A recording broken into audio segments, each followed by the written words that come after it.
오늘도 하나님께서 살아계십니다. 우리의 예배를 받으십니다. 하나님께서 살아계시기에 우리의 기도를 들으십니다. 하나님 살아계시기에 응답하십니다. 우리가 이 믿음 가지고 예배합니다. 하나님께서 오늘도 우리를 향하신 하나님 뜻을 말씀 가운데 들려주실 것입니다. 오늘 본문의 제목은 하나님 뜻을 분별하는 성령의 사람이라는 제목으로 말씀을 나누고자 합니다. 여러분, 지난주에 저희가 설교 제목이 교회를 세우는 성령의 사람이라는 제목으로 말씀을 나눴고, 교회를 세우는 성령의 사람들, 우리가 나눌 때 5가지 은사를 가진 사람들에 대해서 얘기했습니다. 첫 번째는 사도적 은사, 사도. 두 번째는 선지자적인 사람. 그리고 세 번째는 복음을 전하는 사람. 네 번째는 목사. 5번째는 교사. 너무 잘 알으시네요. 네. 이 5가지 은사를 가지신 분들이 교회 안에 있는데, 이 5가지 은사를 가진 한 분 한 분들이 교회 안에서 기쁨으로 자발적으로 헌신할 때 교회가 교회로서 건강하게 세워간다, 그런 얘기를 말씀드렸습니다. 첫 번째가 사도적인 은사를 가지신 분입니다. 이 사도의 은사를 가지신 분의 가장 큰 특징은 개척자의 정신이 있다고 말씀드렸죠. 이 개척자의 정신이 있는 분들은 돌파하는 사람입니다. 하나님께서 아무리 그 삶 가운데 장애물이 있을지라도 사명을 바라보면서 돌파하는 사람이 바로 사도적인 은사를 가지고 있는 사람이고, 그 한 사람이 개척자의 정신을 가지고 뚫고 지나갈 때 그곳에 하나님 복음이 임하고 나라가 임하는 역사가 벌어지게 되는 거죠.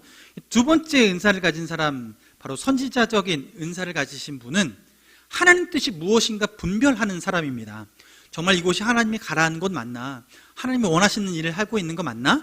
라고 말하면서 하나님의 뜻을 분별해서 하나님께서 원하시는 일들을 실제로 해 나가고자 그 일들을 말하고 선포하는 일들을 하는 것이죠. 오늘 본문은 우리가 그렇다면 하나님 뜻이 우리가 무엇인지 분별하는 그 선지자적인 마음을 좀 마음에 새기고자 오늘 본문의 말씀을 선택해서 나누고자 합니다. 여러분, 우리 인간은 욕구가 있다고 해요. 무엇인가 하고자 하는 욕구. 근데 그것을 매슬로우라는 사람이 5가지 단계로 그 욕구를 구별해 놓았습니다. 가장 기본적인 욕구가 무엇이냐면 생리적인 욕구예요. 먹고 싶은 거, 배고프면 배를 채워야 되고, 목마르면 물을 마셔야 되고, 그리고 배가 아프면 화장실 가야 되고, 그리고 내가 졸리면 잠을 자야 하고, 몸이 원하는 기본적인 생리적인 욕구를 채워야 한다라고 말하는 거예요. 근데 이 생리적인 욕구가 채워져야 그 다음 단계의 욕구에 관심을 갖게 되는데, 그 다음 단계의 욕구가 무엇이냐면 안전의 욕구예요. 내가 안전하게 보호받고 싶은 욕구, 그래서 안정감을 누리고 싶은 욕구가 생기는 거예요. 그럴듯하게 전에는 화장실 바깥에 어디 있어도 내가 그 가면 하나만 있으면 되겠는데, 내가 살다 보니 하나로 모자라고 우리 가족이 쓰기에는 방 3칸 이상은 있어야 되겠고, 화장실도 2개 이상은 있어야겠다. 좀 더 넓은 집을 찾아가고자 하고 더 안정적인 데를 찾아가는 것이 그 욕구에 바라는 것이죠. 근데 그 욕구가 채워지면 그 다음 단계를 사람들이 원하게 되는데, 그 다음 단계는 소속하기 원하는 욕구예요. 그래서 사랑을 주고받고자 하는 욕구가 있습니다. 사람에게 인정받고 싶은 욕구가 있고, 그래서 이 소속감의 욕구를 통해서 내가 혼자 있지 않구나, 그래서 그 가운데 안정감을 누리는 거예요. 그렇게 소속감을 누리게 되면 그 다음 단계에 바라는 욕구가 있는데, 그게 사람들의 존경받고 싶은 욕구가 생기는 거예요. 그 존경받고 싶은 욕구를 통해서 사람들에게 존경받기 시작하면 내가 좀 더 그럴듯한 사람이 되어져 가고, 내가 정말 내가 의미 있는 사람이구나 라는 생각을 하기 시작하면서 그 다음 단계 5번째 욕구가 생기는데, 그게 바로 자아 실현의 욕구입니다. 내가 진정한 나는 누구인가, 내가 정말 그럴듯한 나로, 정말 나다운 나로 삶을 살아가고 있는가, 이 부분을 추구하는 거예요. 그러기 위해서 요즘에는 많은 사람들이 자기 자신을 찾기 위해서 여러 가지로 관심을 갖는 게 있죠. 요즘엔 이거 모르면 간첩이라고 해요. MBTI. 나는 MBTI 어떤 성향인지 아는 거예요. 옛날에는 혈액형 가지고 상대방 처음 대면해서 무슨 형이에요? O형이에요. 아, 그렇군요. AB형입니다. 아, 이상한데? 하면서 거리를 두거나 상대방을 혈액형 가지고 판단하려고 했어요. 근데 혈액형은요, 과학적으로 아무런 근거가 없다고 말을 합니다. 그런데 MBTI를 통해서 상대방의 성향을 구별하는데 이 사람이 내향적인지 외향적인지, 이 사람이 직관적인지 감각적인지, 이 사람이 감정적인지 사고적인지, 그리고 이 사람이 임시로 능통한 사람이, 임기응변이 능한 사람인지 아니면 계획적인 사람인지, 이것을 구별하면서 이 가운데 자기 특성을 찾아가는 거예요.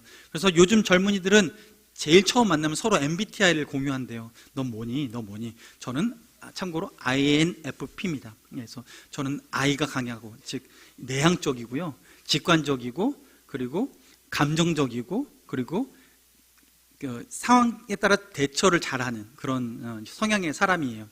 하나님께서 저를 그렇게 빚으신 거죠. 그런데 이런 것들을 서로 이야기하면서 나를 찾아가는 거예요. 이런 이야기를 하는 이유가 다 나의 욕구를 찾아가는 것이고, 나의 실현을, 자아 실현을 위해서 이렇게 나아가는 것이죠.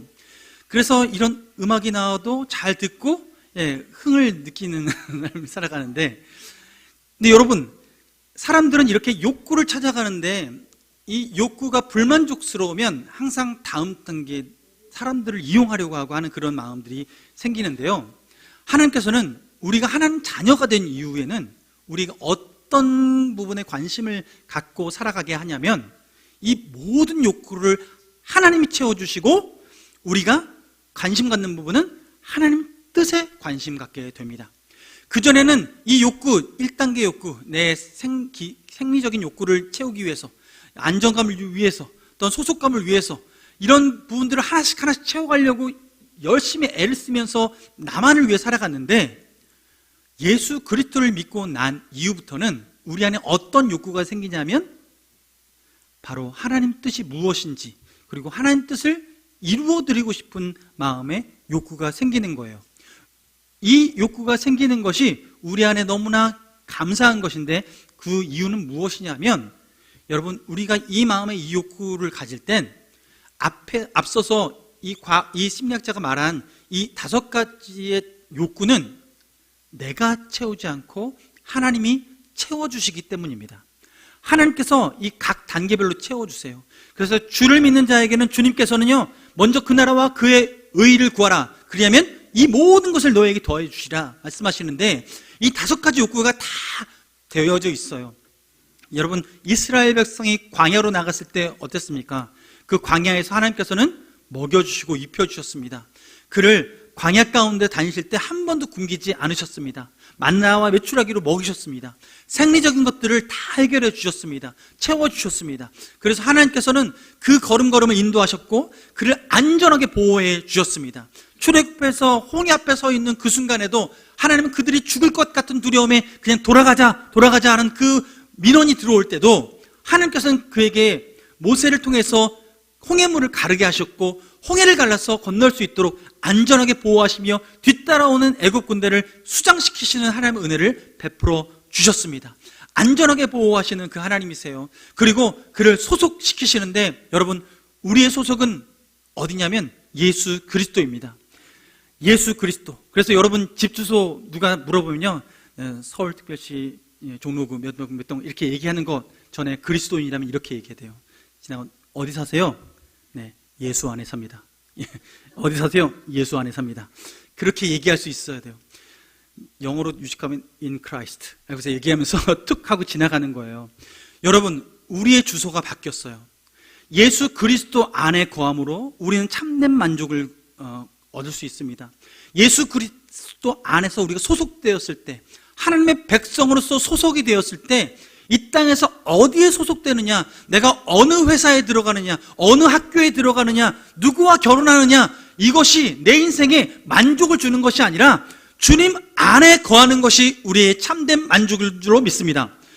예수 안에 거함으로 말미암아 우리가 하나님 자녀 되어졌고 하나님 백성 되어져서 우리의 소속이 하나님으로부터 떨어질 수가 없고 하나님으로부터 우리가 바뀔 수 없는 하나님의 자녀된 존재가 된 것이죠. 우리의 소속이 주님께로 안전하게 되어진 거예요. 그러니 주님께서는요, 그후부터 우리 삶을 어떻게 바꾸시냐면 사람들에게 내가 인정받는 게 중요하지 않은 거예요. 사람들이 내게 인정해 주는 것보다 하나님이 나를 인정해 주시는 것, 그것만으로 충분한 거예요. 주님께서는 우리 인생을 하나님 인정만으로 충분한 삶을 살기 시작하게 만드신 거예요. 그래서 우리가 하나님이 원하시는 것이 무엇인지 늘 분별하게 되고, 그 후부터는 자아실현이 아니라, 자아실현은 예수 그리스도 안에서 우리는 이미 다 완전하게 되었고, 예수 그리스도 안에 갇힘으로 말미암아 우리의 성품은 예수 그리스도와 같이 변화되어졌음을 믿음으로 선포하고 하나씩 하나씩 이뤄나가는 삶을 살아가게 되는 것이죠. 그래서 우리는 예수 그리스도 안에서 이 5가지 모든 욕구가 채워지고, 그 다음 욕구가 무엇이냐면 하나님의 뜻을 구하는 욕구를 가지게 되는 거죠. 여러분, 하나님의 뜻이 무엇인지 궁금하십니까? 여러분의 삶 가운데 무엇인가 선택할 때 하나님 뜻이 무엇이지? 하나님이 원하시는 게 뭐지? 우리는요, 우리의 마음의 관심을 내가 지금 먹고 싶은 거, 마시고 싶은 거, 내가 집을 넓혀야 되는데 어디에 투자해야 될지, 주식은 어디에 투자하는 게 더 좋을지, 우리의 이 관심이 그래프에 있지 않고 하나님의 말씀에 있을 때 우리 인생은 진정으로 안정된 삶을 살아가기 시작합니다. 하나님은 우리가 오늘 그래서 하나님의 뜻에 초점을 맞추는 삶을 살아내길 원하세요. 그렇다면 하나님의 뜻은 무엇일까? 죄송합니다. 하나님의 뜻은 무엇일까? 우리는 궁금해하는 게 너무나 당연하죠. 청년들한테 얘기를 하면요, 하나님 뜻을 사모하면서 살아가는 청년들 중에서 늘 마음에 갖는 것, 청년들의 가장 큰 꿈은 뭐냐면 결혼이죠. 결혼, 어떤 배우자를 만나는 것이 정말 하나님의 뜻입니까? 또 어떤 직장에 들어가는 것이 하나님의 뜻입니까? 라고 마음에 간절히 그 뜻을 구하면서 찾아요. 그래서 내가 마음에 드는 사람이 있으면, 2사람 있으면 주님 어느 쪽입니까? 어느 쪽입니까? 막 그렇게 재고 있는데, 여러분, 하나님의 뜻이 무엇일까라고 할 때 우리의 관심을 어디에 가는지, 무엇을 선택해야 되는지에서 더 먼저 기억해야 될 것이 있는데, 그것은 내가 어떤 존재가 되길 원하시는지 주님은 여기에 먼저 더 관심이 있으십니다. 내가 무엇을 선택하는 것, 그건 점점 바뀌어요. 어떻게 바뀌냐면 하나님의 나의 마음과 나의 생각을 바꿔주시면서, 나의 가치관과 나의 생각을 바꾸시면서 나를 빚어내시면서 바꿔가기 시작하세요. 그래서 지난번에도 말씀드렸듯이 결혼할 때 주님, 저의 배우자는 키는 180 이상이 되어야겠습니다. 주님, 180 이상 되는 사람, 핸섬한 사람 붙여주세요. 남자들은 주님, 제가 만나고 싶은 사람은 쌍꺼풀 있는 여인이었으면 좋겠고요, 하나님, 몸무게는 어느 정도 되었으면 좋겠습니다 라고 얘기를 하지만, 여러분, 기도하다 보면요, 하나님께서 마음을 바꿔주십니다. 여러분, 기도하고 한 해, 2해 나이를 더 먹다 보면요, 하나씩 포기하기 시작해요. 그래서 하나님, 쌍꺼풀 괜찮습니다. 주님, 눈만 달려있게 해주십시오. 하나님, 저는 다른 것은 필요 없습니다. 주님, 내게 주시는 은혜로 내가 다 품어내겠습니다. 마음이 어찌나 넓어지는지. 하나님께서 무엇을 빚으시고 계시냐면 나를 믿고 계시는 거예요. 하나님께서 내가 어떤 사람이 되기를 원하시는지 하나님의 사람으로 나를 빚어가고 계시는 거죠.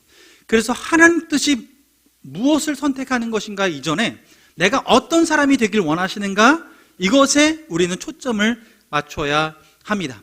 그런데 그럼에도 불구하고 우리는 무엇을 선택해야 될 때가 있고 하나님 뜻을 구별해야 될 때가 있는데, 그 분별해야 될 때 오늘 본문 말씀에는 뭐라고 말씀하시냐면 2절 말씀에 이렇게 말씀하세요. 너희는 이 세대를 본받지 말고 오직 마음을 새롭게 함으로 변화를 받아 하나님의 선하시고 기뻐하시고 온전하신 뜻이 무엇인지 분별하도록 하라 라고 말씀하세요.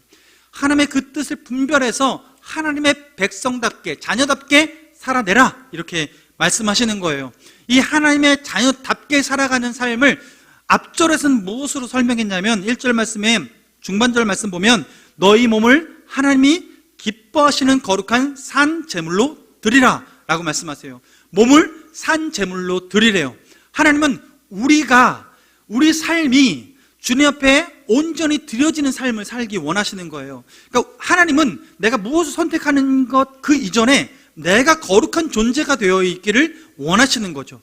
그래서 하나님은 내가 거룩한 산 제물로 하나님 앞에 드려지기를 바라십니다. 그런데 보세요. 이 몸을 거룩한 제물로 드린다고 했을 때 뒤에 1절 후반절에 뭐라고 얘기하냐면 이것이 너희가 드릴 영적 예배니라 라고 말씀하세요. 여러분, 오늘 신령한 말씀을 전하겠습니다. 신령한 말씀. 그럼 제가 신령한 말씀을 전한다고 할 때 제가 갑자기 방언으로 막 얘기한다든지, 그리고 갑자기 제가 계시를 받아서 하나님의 계시가 임했습니다, 여기 뭔가 가득 차 있습니다, 불빛이 비쳤습니다 라고 얘기하는 신비한 경험들이 영적인 것이라 라고 우리는 생각할 수 있습니다.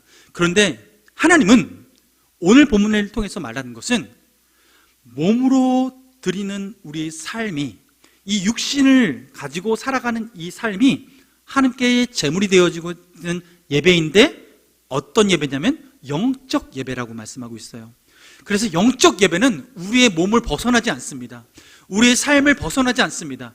이 시간을, 우리 일상을 벗어나서 특별한 공간에서 특별한 체험을 해야 영적인 예배를 드리는 것이 아니라 우리 삶의 일상을 통해서 영적인 예배를 드리며 살아갈 수 있습니다. 하나님께서는 우리가 그렇게 살아가는데, 그때 살아가는 방식에서 이 거룩한 예배, 영적인 예배, 우리 몸을 거룩한 산 제물로 드리는 이 예배적인 삶을 살아내기 위해서 우리에게 필요한 것이 있는데 분별력이라는 거예요. 근데 이 분별력에 있어서, 이 분별력의 기준은 내가 거룩해지는 것인데, 근데 이 기준에 따라서 하나님께서 어떤 기준으로 우리가 분별하기 원하시는가, 분별하는 방법에 대해서 오늘 얘기를 나누려고 하는데요. 여러분, 그 분별의 방법에 크게 세 가지가 있습니다. 첫 번째는 하나님의 말씀입니다.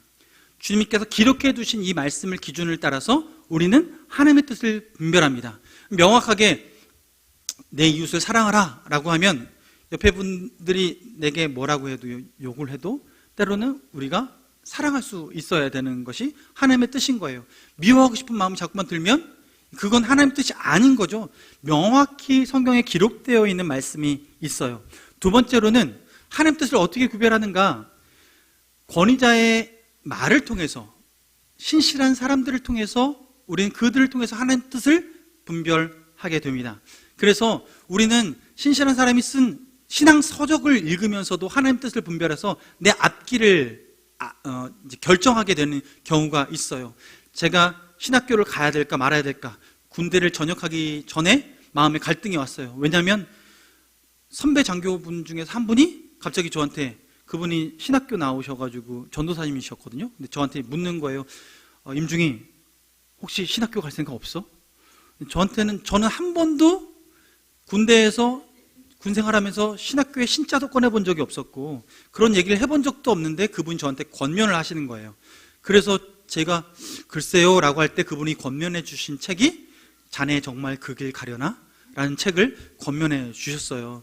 자네 정말 그 길 가려나라는 책은 신학생들이 거의 필독서로 가기 전에 읽는 책 중에 하나인데, 이 책을 읽고 제가 결정을 했지 않습니까? 가지 말아야겠다, 이 길은 제가 가면 안 되겠다라는 생각을 결단하고 제가 신학교를 가지 않기로 결단을 했습니다. 왜냐하면 그 책의 결론은 잘 준비되어서 가라, 준비되기 전에 그냥 함부로 가지 말아라, 이런 얘기를 하는 책이었어요. 먼저 함부로 가게 되면 너도 힘들고 함께 신앙생활하는 동역자들도 힘들다, 그러니까 잘 준비되어져 가라 라는 이야기가 골자였어요. 그래서 저는 나는 지금은 아니다 라는 생각을 가졌고 가지 않게 된 거죠. 그랬더니 하나님께서 취업의 문을 열어주셨는데, 결론은 제가 그 책을 읽고 나서 제가 무엇인가 결단을 하게 된 거예요. 하나님의 뜻을 분별한 거예요. 그래서 결단해서 한 걸음씩 걸어가게 된 것이죠. 그렇게 하나님의 권위자를 통해서 이야기를 듣고 무엇인가 하나님의 뜻을 분별하는 것, 이게 두 번째 방법이에요. 세 번째 방법은요, 성령의 세미한 음성을 듣는 것입니다. 성령께서 내 마음에 감동 주시는 것을 분별하는 거예요. 이거는 하나님 앞에 특별히 기도하는 시간을 많이 드리고, 또한 기도와 함께 주님 말씀 앞에 서는 시간들을 가지면서 이건 영적인 감각을 깨워야 돼요. 안테나를 세워야 돼요. 그래서 하나님 앞에 이 안테나를 세우는 경험들을 많이 해봐야 하나님 뜻이 무엇인지 분별하게 돼요. 그런데 이때는, 이 모든 훈련의 과정에서는요, 늘 언제나 우리는 이런 생각을 가지고 해요. 하나님 뜻을 정답만 빨리빨리 제대로 찾아서 그것 아닌 오답을 고르지 않는 인생을 살아야지 라고 생각해서 정답 찾으려고 애를 씁니다. 그런데 제가 경험해 보니까요, 정답만 찾지 않아도 괜찮아요. 때로는 실수해도 괜찮아요. 근데 하나님께서 왜 그걸 허락해 주시는가 제가 경험해 보니까요, 실수하면서 하나님 뜻이 아닌 걸 경험하는 것을 통해서도요, 제가 그 마음에 갈등을 하고 있는 순간에 하나님께서 원치 않는 것들 결정할 때, 그때 내 마음의 상태를 내가 느끼기 시작하는 거예요. 그럼 내 마음의 갈등과 마음이 어려운 부분이 얼마만큼 어려운지를, 그 강도를 깨달게 돼요. 근데 그럼에도 불구하고 선택할 때가 있어요. 그리고 그 이후에 이게 잘못된 선택이었구나를 깨달아 알게 돼요.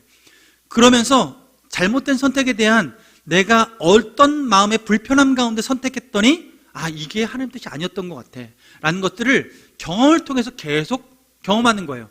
그러니 잘못된 경험을 통해서도 내게 축적된 하나님의 감지 센서가 생기게 되고, 순종을 통해서도 하나님께서 그 센서를 세워주시는 거예요.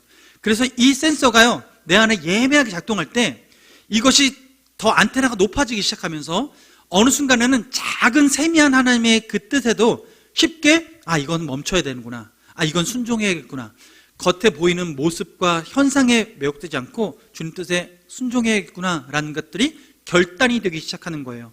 그러니 주님 앞에 이 많은 경험치를 가지고 살아가는 것, 이것이 지혜인 것이죠. 하나님은 우리에게 이 세 가지 방법으로 하나님 뜻을 분별할 수 있도록 허락해 주십니다. 첫 번째 뭐요? 하나님의 말씀. 두 번째는 권위자의 이야기, 말씀. 세 번째는 성령의 민감한 말씀이에요. 그래서 이 세 가지 사인을 통해서 우리는 분별하게 되는데, 오늘은 저는 선명한 하나님의 뜻에 대해서 얘기를 하려고 합니다. 제가 다른 거 얘기하면 혼란에 빠질까봐. 근데 오늘 그 성경에는 우리에게 어떤 기준으로 나아가길 원하시는가, 이 부분이에요. 로마서의 말씀은 신약 성경, 구약 성경 다 합쳐서 하나님께서 한 권을 선택하라면 로마서 말씀을 복음의 핵심으로 보잖아요. 로마서 8장을 그 핵심으로 보고, 그리고 또한 쭉 나가는데요, 로마서 11장, 12장에 들어서게 되면 하나님께서 그리스도인으로서 변화된 우리가 어떻게 살아가야 되는지를 말씀합니다. 그중에 오늘 12장 말씀은 하나님께서 그렇게 하나님의 백성으로 우리의 가치관이 바뀌고 우리 생각이 바뀌어서 그 앞단계, 메슬로가 말하는 그 5단계를 고민하는 삶이 아니라 그것을 넘어서서 하나님의 뜻을 구하며 살아가는 사람이, 그래서 그 거룩한 삶을 살기로 결단한 사람이, 즉 하나님을 기뻐하시는 삶이 무엇인지 고민하는 사람이 어떤 삶을 살기 원하시는지를 얘기하고 있습니다. 오늘 본문 읽지 않았지만 12장 3절부터 이야기되는 말씀이 있습니다. 3절부터 13절까지 어떤 이야기가 나오냐면요, 3절 말씀에 이렇게 말씀하고 있어요. 내게 주신 은혜로 말미암아 너희 각 사람에게 말하노니 마땅히 생각할 그 이상의 생각을 품지 말고 오직 하나님께서 각 사람에게 나누어 주신 믿음의 분량대로 지혜롭게 생각하라 라고 말씀하십니다. 그 얘기는 하나님께서 우리가 하나님 뜻을 분별하면서 내가 살아가려고 할 때 내가 어떤 것을 선택하며 살아가야 될까, 무엇을 해야 될까를 고민할 때 이걸 기준으로 하는 거예요. 바로 내게 주신 은사에 따라 섬기는 방향으로 선택하라. 내게 가진 은사가 무엇인가? 내가 할 일이 참 많은데, 교회 안에도 섬겨야 될 분야가 너무 많고 할 일들은 많은데 여기 와서도 해달라고 하고 저기 와서도 해달라고 하고, 사실은 연말 되면 더 많고, 그리고 연초 때도 많고 연중에도 많은데요, 섬길 곳은 많은데 사람들이 많이 와서 섬겨달라고 하지만, 그러다 우리가 섬겨야 될 그곳은 어디인가? 그것은 내가 기쁨으로 헌신할 수 있는 은사에 따른 그곳이 우리가 마땅히 섬겨야 할 그곳입니다. 그래서 오늘 본문 말씀 보면 6절 말씀에 이렇게 말씀하세요. 우리에게 주신 은혜대로 받은 은사가 각각 다르니. 은혜대로 받은 은사가 다르니까 예언이면 믿음의 분수대로, 섬기는 일이면 섬기는 일로, 가르치는 자면 가르치는 일로, 위로하는 자면 위로하는 일로, 구제하는 자는 성실함으로, 다스리는 자는 부지런함으로, 긍휼을 베푸는 자는 즐거움으로 이렇게 하라고 얘기하고 있습니다. 여러분, 각각의 은사를 가지고 섬겨나가는 그 자리가, 그 은사대로 내가 기쁘게 헌신할 수 있는 그 자리가 바로 하나님이 보내시는 자리입니다. 하나님께서 우리가 교회 안에 섬기는 자리라고 얘기하는 것이고 하나님 뜻을 따라 순종해야 할 자리라고 얘기하시는 거예요. 그렇다면 교회는요, 내가 성도이고 하나님의 뜻을 분별하기를 원하는 그 마음에 거룩한 욕구가 생길 때 이 거룩한 소욕을 따라 살아가는 우리는 반드시 여러분 섬김의 자리에 있어야 합니다. 성도라면, 그리스도인이라면, 교회 공동체의 한 식구라면 여러분 우리는 어디 하나는 반드시 섬기는 자리에 있어야 해요. 물론 아직 믿음이 연약해서 섬김을 받아야 하는 분들도 있습니다. 그러나 제가 말씀드리는 것은 여러분, 내가 신앙생활을 했고 나는 믿음이 분명하고 하나님을 분명히 섬기는 자라라고 내 마음에 확신이 있다면 그 한 사람은 반드시 섬기는 자리에 섬기고 있어야 합니다. 단순히 주일 예배에 나와서 예배 자리에 와서 예배 드리고 말씀을 듣고 그리고 식사교제하고 돌아가는 그 정도에 멈추지 않고 우리가 교회 안에서 무엇을 섬길 수 있을지 돌아보면서 섬겨야 하는 거예요. 이게 하나님의 뜻이에요. 괜히 들었죠. 괜히 들어가지고 섬겨야 되는 거 아니야? 이런 마음에 드는 거 아닙니까? 여러분, 그런데 이게 하나님의 뜻입니다. 하나님께서는 공동체를 누구 한 사람의 헌신으로만 공동체를 세워가지 않습니다. 목회자 한 사람의 섬김으로만 교회를 세워나가는 것은 아닙니다. 우리 모두가 기쁨으로 헌신하는 것, 이것이 주님의 뜻입니다. 두 번째 뜻이 있습니다. 두 번째 뜻은 오늘 12장 말씀 14절부터 21절까지 나오는 말씀이에요. 14절부터 21절까지 말씀인데요, 이 말씀의 요지는 21절에 있습니다. 21절 말씀에 뭐라고 하냐면요, 악에게 지지 말고 선으로 악을 이기라. 악에게 지지 말고 선으로 악을 이기라. 이게 하나님의 메시지 핵심이에요. 우리의 하나님의 뜻을 물어본다면 이렇게 우리는 결단하고 어떤 것을 선택해야 될지 분별해야 하는 거예요. 14절에 그 표현 방법이 나옵니다. 14절 말씀 보면요, 너희를 박해하는 자를 축복하라. 축복하고 저주하지 말라. 쉬울까요? 어려울까요? 어려워요. 왜 어렵냐면요, 근데 본성이 안 그래서 그래요. 우리의 본성은요, 악을 악으로 갚아내는 게 우리의 본성입니다. 우리의 본성은요, 거기에서 플러스해서요, 악을 악으로 갚아내는 게 우리의 본성입니다. 두 배는 갚아내야 그래도 속이 시원한 거예요. 하나님은 그런 우리의 본성, 이 죄악된 본성을 갈아엎으셔서 예수 그리스도의 성품으로 갈아 끼워 넣으셨어요. 우리 심령을 예수 그리스도의 심장으로 바꿔 넣으신 거예요. 예수님은 이 땅 가운데 살아가시고 마지막에 그 하나님의 사랑의 가장 큰 절정으로 보여주신 본이 뭐였냐면 십자가, 그 골고다 길을 올라가신 것입니다.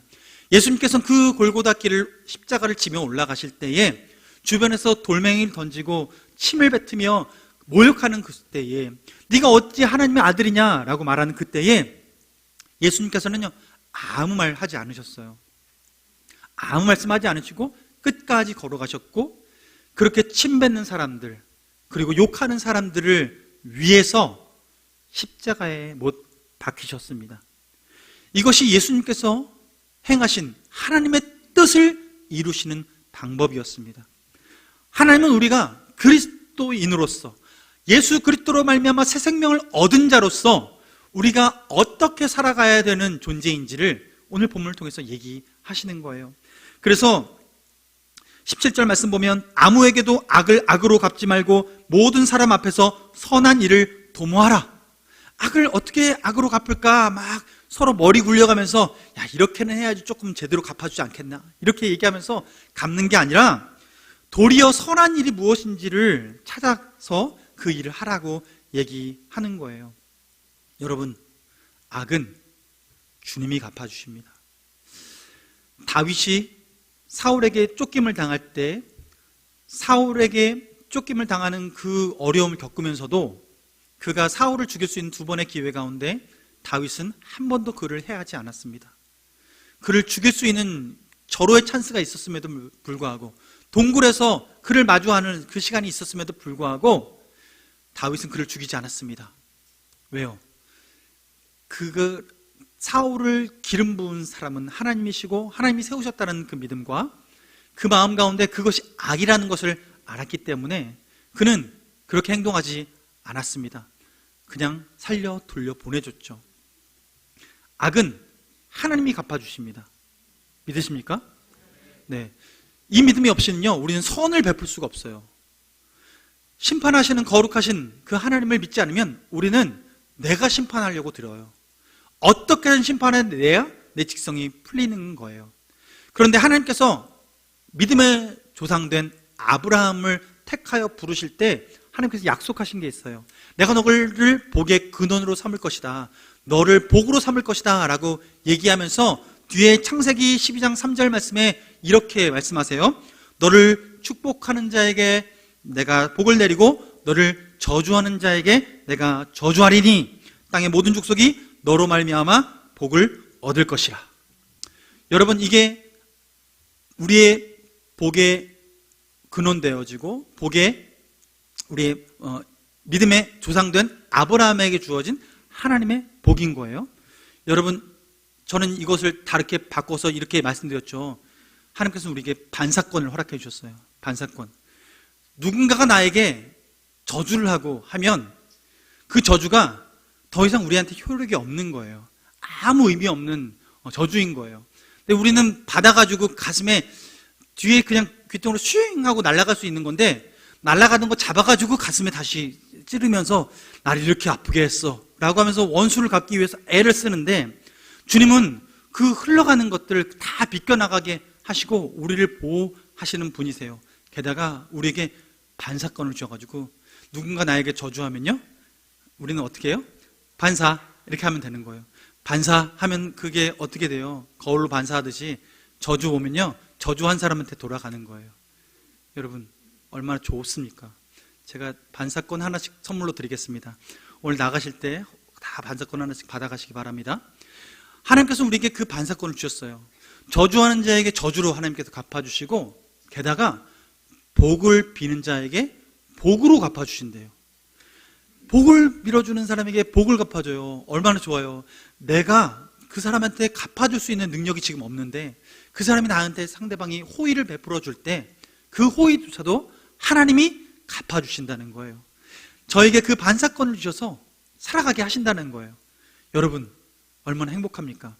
여러분에게 주신 이 복을 누리시길 바랍니다. 그래서 하나님은 우리가 악을 악으로 갚지 않고 선으로 갚아내길 원하세요. 우리에게 그 믿음의 귀한 은사를 주셨기 때문입니다. 세 번째는요, 우리가 하나님 뜻을 분별할 때 이 기준을 따라 선택해야 합니다. 13장 말씀입니다. 13장 8절에서 10절 말씀, 13장 8절에서 10절 말씀에 8절 말씀 이렇게 말씀하고 있어요. 피차 사랑의 빛 외에는 아무에게든지 아무 빛도 지지 말라. 남을 사랑하는 자는 율법을 다 이루었느니라 라고 말씀하세요. 하나님께서는 무엇을 하기 원하시는 거예요? 사랑하기 원하시는 거예요. 사랑을 10절 말씀 보면 사랑은 이웃에게 악을 행하지 아니하나니 그러므로 사랑은 율법의 완성이니라 말씀하시는 거예요. 사랑, 우리가 무엇인가 선택해야 될 때 하나님 뜻이 무엇이지? 네, 악을 갚지 않고 사랑으로 품어내는 것, 이것이 주님께서 원하시는 것입니다. 사랑하는 것. 그래서 심지어 우리가 그 사랑하기 위해서 8절 말씀 보면 피차 사랑의 빛 외에는 비치지 말래요. 사랑은 이런 특성이 있어서 그래요. 사랑은 받아봐야 사랑을 할 줄 압니다. 받은 경험이 없으면요, 사랑할 줄 몰라요. 그래서 가정 가운데서 부모에게 사랑을 충분하게 받은 사람이 성인이 되어서도요, 다른 사람들을 품어낼 수 있고 다른 사람들을 이끌어갈 수 있는 리더가 될 수 있어요.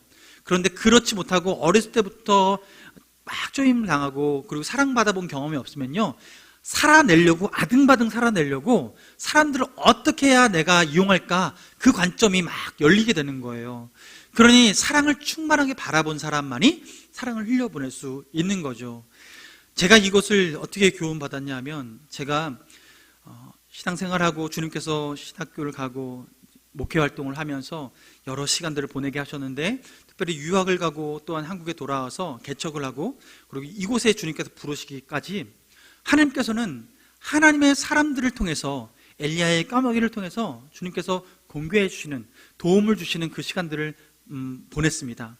하나님께서 유학 시간 동안에도 제가 그곳에 갈 수 있는 재정적인 여건이 되지 않았음에도 불구하고 하나님께서는 어떤 한 사람을 꼭 붙이셔 주셔서 그때를 고비고비를 넘어가게 하셨어요. 그 중에서 오늘 나누고 싶은 부분 한 가지는 이거예요. 한국에 돌아와서 하나님께서 개척에 대한 마음을 주셔서 돌아왔는데, 세종에 입성을 하고 한 사람도 아는 사람 없고 그곳 가본 적도 없었던 그곳에 가족들과 함께 처음 갔습니다. 돈이 없어서 월세를 구해서 들어갔는데, 월세 보증금이 없어서 누군가가 빌려서 그 상황을 알고 교회 개척하려고 들어가는 거 알고 월세 보증금을 빌려주시는 분의 도움을 받아서 그곳에 월세를 얻어서 가정에서 교회를 개척해서 시작을 했어요. 그렇게 첫 이사를 가고 CCC 간사훈련을 1년 동안 받고, 그러고 나서 1년이 맞춰진 이후에 하나님, 다음 스텝은 무엇을 해야 됩니까? 라고 기도하는 중에 어느 날 저에게 전화가 왔습니다. 전에 사역했던 곳에 한 장로님이 전화를 하셨어요. 임준 목사님 잘 계세요? 네. 그런데 임준 목사님 교회 개척은 하셨습니까? 라고 말씀하시는 거예요.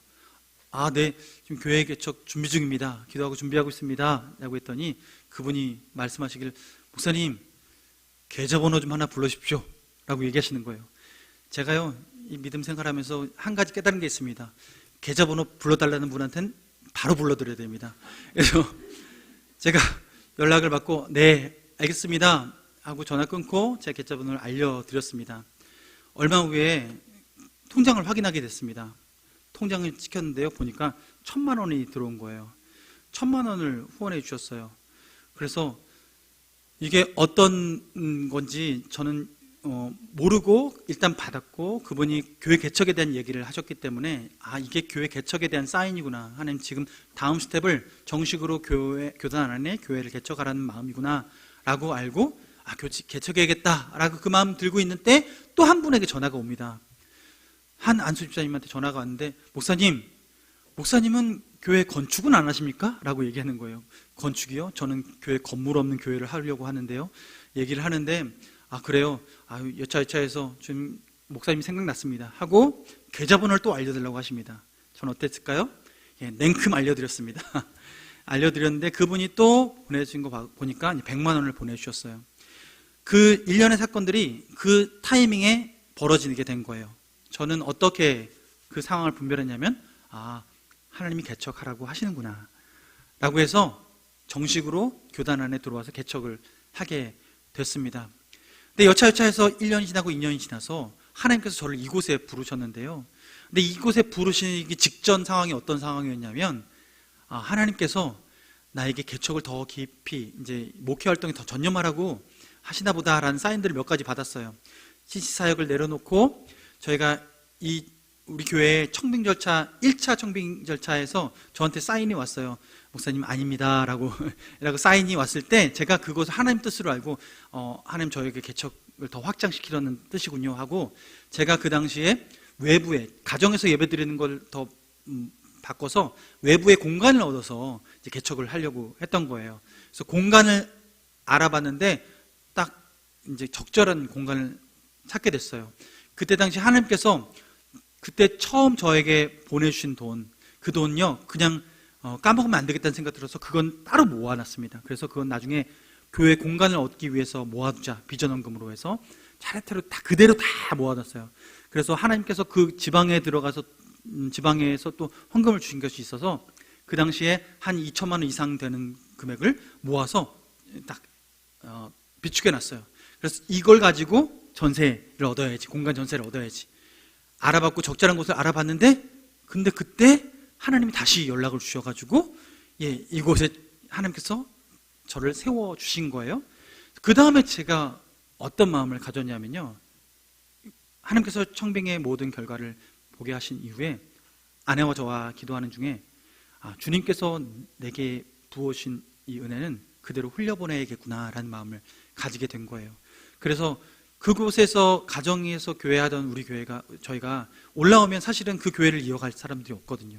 그래서 하나님, 교회가 하나 없어지는 마음인데 좀 제가 이 교회 없어지는 그것 혹시라도 다음에 개척할 분이 오시면 이 교회 개척 자금이 됐으면 좋겠습니다 하고 그 지방회에 1,000만 원을 기탁을 했습니다. 1,000만 원을 기탁하고, 그리고 또 그 당시에 교회를 개척하는 한 동기 목사님이 계셨는데 중국에서 선교를 마치고 한국에 돌아와서 이제 이주민들을 대상으로 선교하려는 분이 계셨어요. 그래서 그 교회 개척하는데 1,000만 원을 보내드리고, 그리고 또 다시 동시에 개척하는 또 동기 목사님 또 한 분 계세요. 그분 또한 개척하는데 그분은 재정이 그만큼 안 되니까 한 달 월세는 지급해 주겠다 해서 월세 100여만 원을 또 보내드리고, 그리고 그 당시에 교회를 통해서 저희가 선교 헌금을 보내는 부분들이 계셨어요. 근데 제가 교회를 옮기게 되면 교회에서 보내는 헌금이 없잖아요. 그래서 1년치를 다 일괄로 해서 그분들한테 다 계좌로 보내드렸습니다.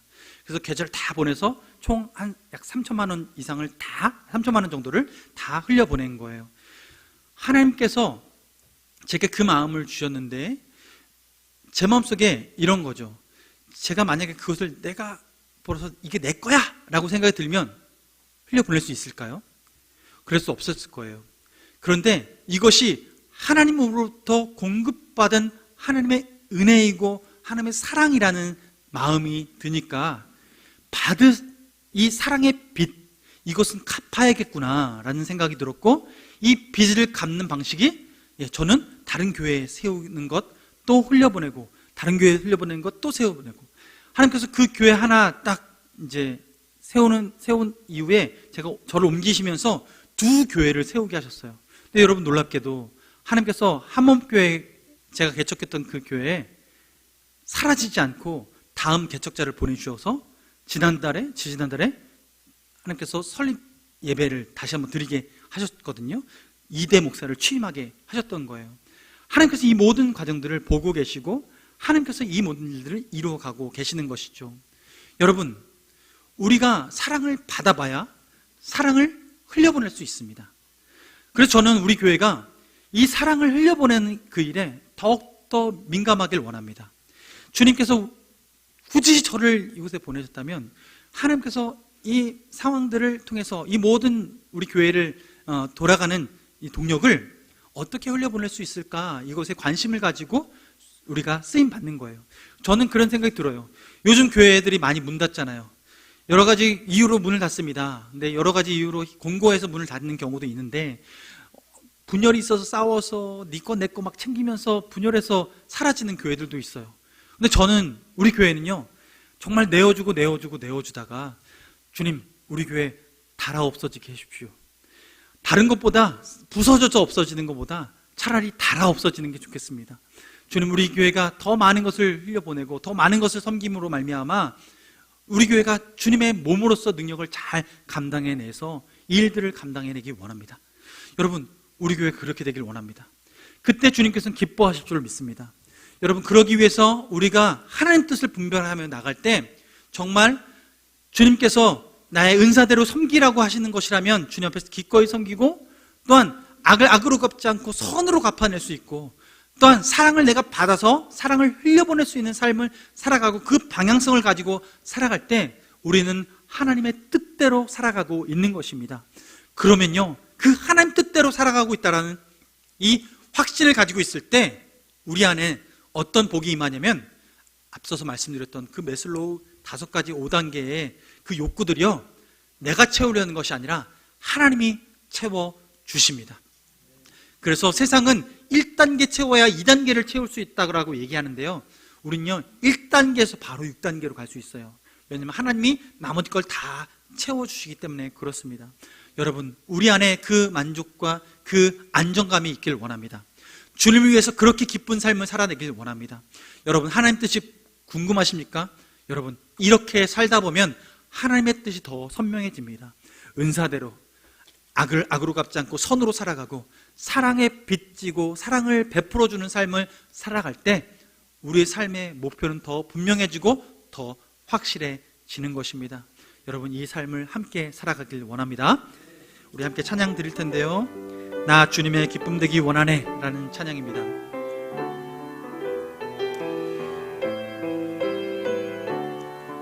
나 주님의 기쁨 되기 원하네. 나 주님의 기쁨 되기 원하네. 내 마음을 새롭게 하소서. 새 부대가 되게 하여 주사. 주님의 빛 비추게 하소서. 내가 원하는 한 가지, 주님의 기쁨이 되는 것. 내가 원하는 한 가지, 주님의 기쁨이. 다 같이 일어나셔서 1절부터 찬양합니다. 나 주님의 기쁨 되기 원하네. 내 마음을 새롭게 하소서. 새 부대가 되게 하여 주사. 주님의 빛 비추게 하소서. 내가 원하는 한 가지, 주님의 기쁨이 되는 것. 내가 원하는 한 가지, 주님의 기쁨이 내가 원하는 한 가지, 내가 원하는 한 가지, 주님의 기쁨이 되는 것. 내가 원하는 한 가지, 주님의 기쁨. 다시 한번, 내가 원하는 한 가지, 내가 원하는 한 가지, 주님의 기쁨이 되는 것. 내가 원하는 한 가지, 주님의 기쁨이 되는 것. 우리 함께 기도하기 원합니다. 여러분, 우리는 지금 무엇을 하기 원하십니까? 우리는 어느 욕구에 가장 강하게 반응하고 있습니까? 우리 생리적인 욕구에 우리가 반응하고 있지는 않습니까?